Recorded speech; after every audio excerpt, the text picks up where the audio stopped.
Now, not too long ago, the United Kingdom officially left the EU because just like America, they too are also anti-immigration. Now, the UK didn't carry out mass deportation. What they did was change the rules around immigration, basically now requesting that all EU citizens that came from EU nations to the United Kingdom have to apply for a visa and pay to continue to stay and work here. Now, a lot of EU citizens did not appreciate the fact that they are now being treated as second-class citizens.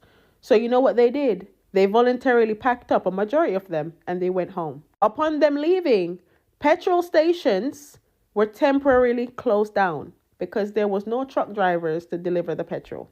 People were finding themselves traveling miles and miles and miles, queuing up at 5, 6, 4 o'clock in the morning, trying to get petrol as soon as 1 or 2 trucks dropped the petrol off. There was no farmers to reap the crops so that it could get into the supermarkets.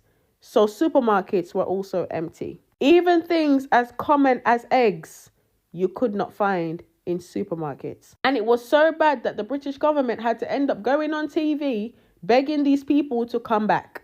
You know why? Because the people who voted for the United Kingdom to leave the EU and voted for the immigration rules to change for EU citizens are the same people who were not willing to do these jobs. Now the UK is trying to rejoin the EU because they now understand how imperative immigration is for any and every country, whether the person is documented or undocumented. Understand that statistically around the world, in the Western world, immigrants compared to national citizens put more money in the economy than they take out because most immigrants do not have access to public funds. I see a lot of people in the comment section talking about how the UK needs to follow. The UK has already learned its lesson. It is time for America to learn the same. Good day.